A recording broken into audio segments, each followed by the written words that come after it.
The verdict in former Prime Minister Imran Khan's Al-Qadir Trust case was postponed for a third time on Monday by Judge Nasir Javed Rana, widely believed to be influenced by the powerful ruling Pakistani military establishment. While the judge's staff intimated to Imran Khan's legal team as well as the prosecution that he would announce the verdict, initially scheduled for December 23, 2024, he postponed the announcement until January 17th. While the trial of this case has been conducted behind closed doors inside the maximum security Adiala jail, independent legal experts have called the entire case as well as the judicial process a sham. Although Imran Khan and his wife have been accused of accepting the Al-Qadir University trust land, it is actually owned by an endowment and under Pakistani law cannot be transferred to an individual, according to Barrister Shahzad Akbar, who has been a part of the National Accountability Bureau of Pakistan. Imran Khan, in a message from his jail cell last week, urged the government to not delay the case, saying, quote, "The Al-Qadir Trust case, like previous cases,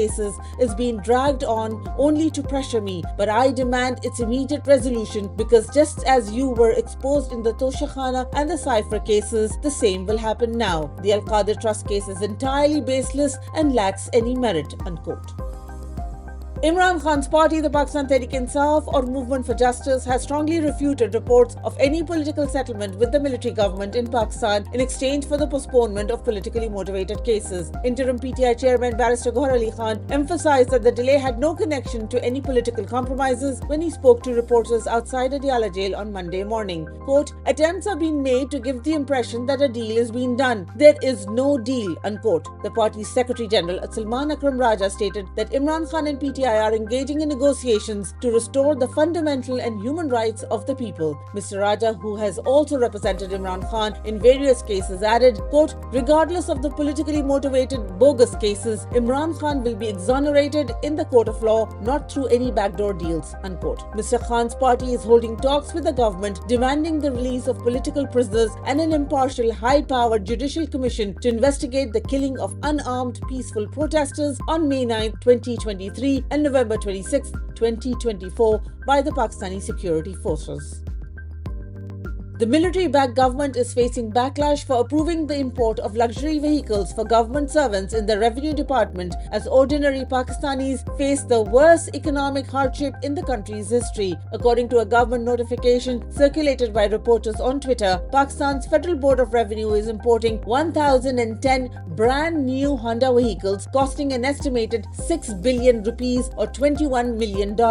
Leader of the opposition in the National Assembly, PTI's Umar Ayub Khan, slammed the move, saying, quote, "Just to remind everyone, the FBR posted a revenue shortfall of rupees 400 billion rupees in the first 6 months of this fiscal year. Whilst the people of Pakistan are being burdened with the exorbitant taxes, the FBR will purchase these vehicles at taxpayers' expense. What a sorry state of affairs given the fact that we are in the midst of an IMF program," unquote. Other critics on social media said the decision is insensitive to the struggles of ordinary Pakistanis who are battling inflation, unemployment, and shortages of basic necessities.